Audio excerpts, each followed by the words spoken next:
part 2.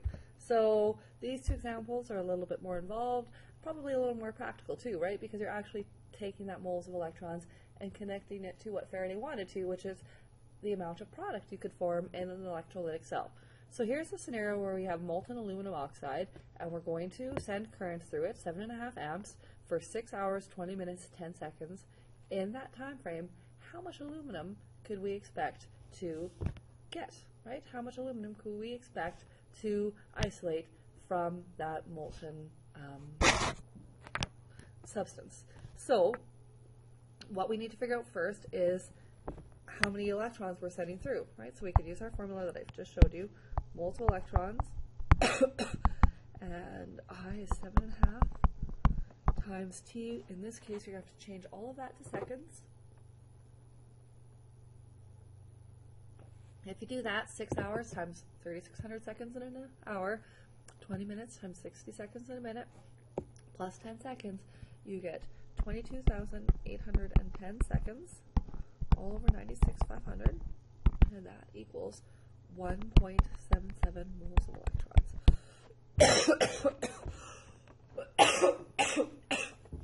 I'm keeping all the decimal places on my calculator when I do this. Now, to connect that to moles of aluminum, right, you have to remember, right, we're dealing with aluminum this time.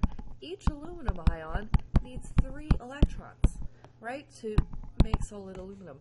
So if we have 1.77 moles of electrons, right, and we want to cancel out moles of electrons and get moles of aluminum, well, it's 1 aluminum for every 3 electrons, right? That's why we said before we could only reduce 1/3 as much, right? Because we can only make 1 aluminum for every 3 electrons.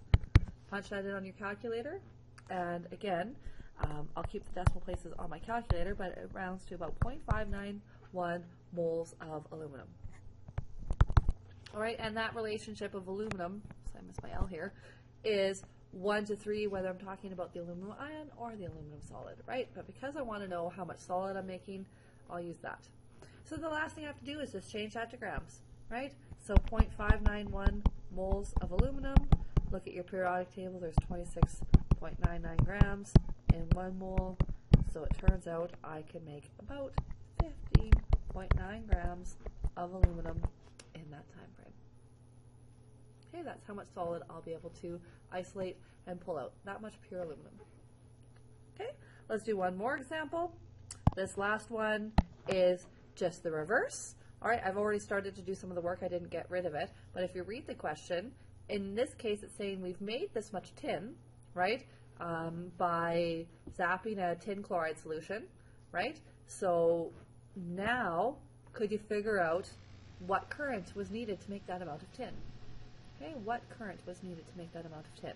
So we're working backwards. So the first thing we'll do, right, is recognize if we're dealing with tin 2, right, each one is going to take 2 electrons to form solid tin. We have 10 grams of tin. That's what the question said we made. So let's change that to moles.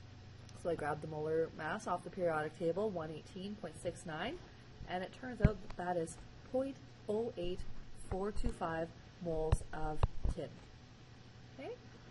So now we could take that, that's where I got before I realized my video was too long, 0.08425 moles of tin, right? And now let's change that to moles of electrons.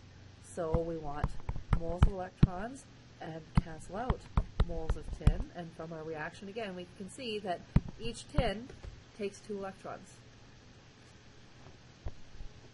So if we created that many moles of tin, then we needed twice as many moles of electrons, and if you double that on your calculator you get 0.1685 moles of electrons.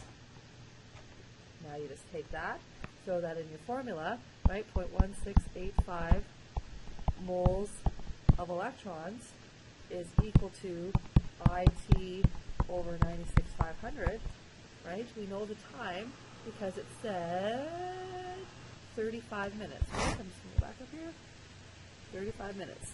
So we will put 0.1685 is equal to I. 35 times 60 is 2100 seconds. over 96,500. Get I by itself, and if you press it in the calculator, you will get 7.74 amps of current.